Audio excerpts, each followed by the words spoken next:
Okay guys, welcome back to another video.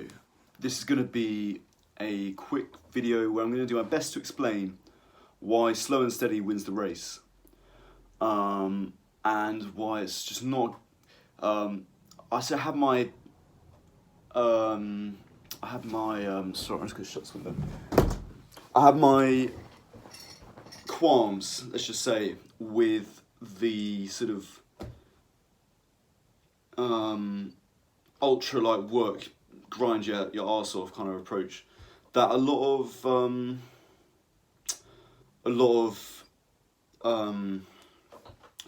people have, this kind of Sigma grind set attitude. Although there is a time and place for it. So I just really got to a stage where I think I'm going to explain it through this YouTube account.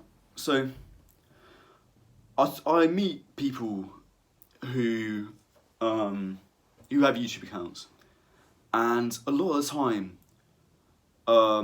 their attitude is something like this. They'll have, 4 or 5 videos on the account, and they'll be fantastically well done. And every now and again, you'll get another one, and it'll be really good video. It'll be edited really well. You can tell they put a lot of time into thinking about how they want it to come across. It's really realised projects in a way that these videos aren't. They're very short. They're very to the point, and I put a bit of work into them beforehand. It depends on the video. This one I haven't put that much work in. I just turned the camera on and started filming. But it's not quite the same thing. And in a sense, these videos are worse, and this channel does worse because the videos aren't so well thought out. The difference is, I'm playing a different kind of game because I know that just how much time it takes to produce really fantastic content. It's not something you can just do at the whip of a hat. Like, you might be able to do a half decent video to start with, but you want to get a muzzle where you can just do it consistently. That's the main problem. That's the main point. And this is why I believe I'm going to outwork my competition, because there's just no way you can compete with consistency.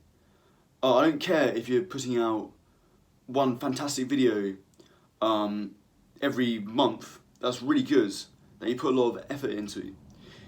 I don't care if you put, just your sweated blood over that video.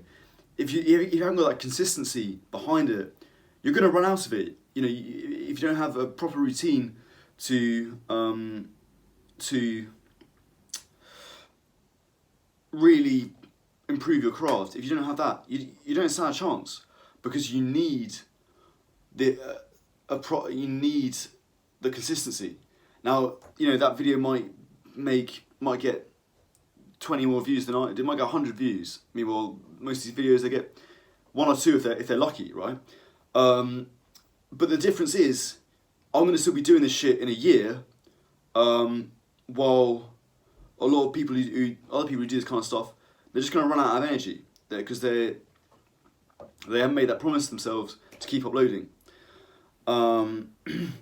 So that's why I think Slow and Steady wins the race. I'm not spending actually that much time or effort on this channel. When I have a sort of 3 daylights a day, I try to upload as much as possible. But many of the guys who follow me, I'm not uploading all the time. I'll do a couple of videos a day, but it's not masses of time out of my day to do. That's what I'm getting at. It's not masses of time that I'm putting into it, but I'm putting it in some form all the time, and that's always going to be better than just putting one massive block of time into one thing, to one video, but then not doing anything for another 2 weeks. Because especially on the platform of YouTube, people forget about you very quickly. Why the reason why Hamza was so successful is because he was able to produce, at least 1 video a day for so long, and that keeps the routine going.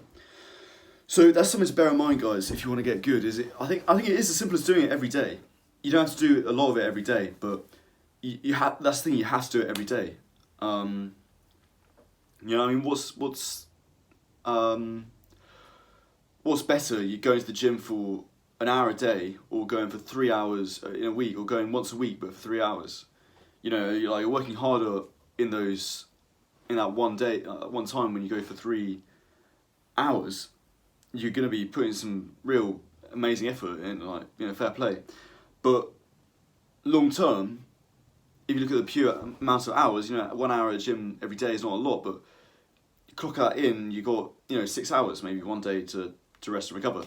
Even with the day to rest and recover, you're still double the amount of work that you've put in, the amount of output that you get. And people might say, "Oh, that's an unfair analogy," but I don't know. It's how I think about things. It's how I think about things, and the spirit of the analogy, I hope you can understand. Yeah, I don't really see anyone who's successful at what they do that don't do it in some form every day. Do some kind of exercise every day, read in some form every day. It's just about hours behind the wheel. And I really think it's as simple as that. So I hope you guys get where I'm coming from. I think it's a good lesson to learn, and I'll see you guys in the next one.